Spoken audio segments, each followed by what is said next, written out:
అందరికీ welcome to my channel Annie talks and blogs. ఇక్కడైతే మనం పన్నీర్ బటర్ మసాలా అని అయితే అనను, కానీ నేను దీన్ని పన్నీర్ బుర్జీ బటర్ మసాలా అని అయితే అంటానండి. ఎందుకంటే ఆ పన్నీర్ అలా ఉంది. మరి ఇంకా పన్నీర్ అయితే రెడీ అయిపోయిన తర్వాత బటర్ మసాలా కోసం కూడా ఇంకా నేను ఈ జీడిపప్పులు, ఉల్లిపాయ, టొమాటో, ఇంకా అల్లం వెల్లుల్లి పేస్ట్, ఇంకా తగినంత ఉప్పు అయితే వేసుకొని బాగా మగ్గించుకొని వాడిని పేస్ట్ చేసేసుకొని పక్కన పెట్టుకున్నాను. ఆలోపు మళ్ళీ అదే కడాయిలో కొంచెం ఆయిల్ తీసుకొని పసుపు ఇంకా కారం అయితే వేసి పన్నీర్ని కూడా ఫ్రై చేసి పక్కన పెట్టేసుకున్నాను అనమాట.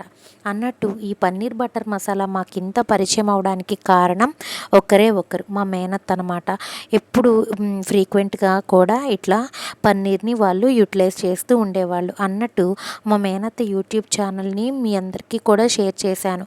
మీ అందరూ వెళ్ళి తప్పకుండా మా మేనత్త రెసిపీస్ని చెక్ చేసి లైక్, షేర్, కమెంట్ చేసి ఆమెకు కూడా సబ్స్క్రైబ్ చేయాలని నా రిక్వెస్ట్ అనమాట. ఇక్కడైతే వీటికి కాంబినేషన్గా రెగ్యులర్గా బటర్ నాన్, రోటీ, చపాతీ అని కాకుండా నేనైతే కొత్తగా ఈసారి ఫస్ట్ టైం జీరా రైస్ని అయితే ట్రై చేశాను అనమాట. ఇది డైజెషన్కి ఎంతో పని చేస్తుంది కదండి, చాలా బాగుంటుంది కూడా. నాకు కూడా ఫస్ట్ టైం చేసినా కూడా నాకు టేస్టీ పరంగా అయితే చాలా బాగా అనిపించింది అనమాట. అన్నట్టు నా వీడియోస్ని చాలామంది సబ్స్క్రైబ్ చేయకుండా చూస్తున్నారండి. ప్లీజ్ సబ్స్క్రైబ్ చేసుకొని లైక్ చేసి, షేర్ చేసి, కమెంట్ చేయండి. మీరు లైక్ చేయటం వల్ల నా వీడియోస్ ఇంకొంతమందికి పైకి వెళ్ళే ఛాన్స్ ఉందన్నమాట. నా వీడియోస్ కనుక మీకు నచ్చినట్టయితే మరిన్ని వీడియోస్ కోసం, అప్డేట్స్ కోసం నా ఛానల్ని సబ్స్క్రైబ్ చేసుకోండి.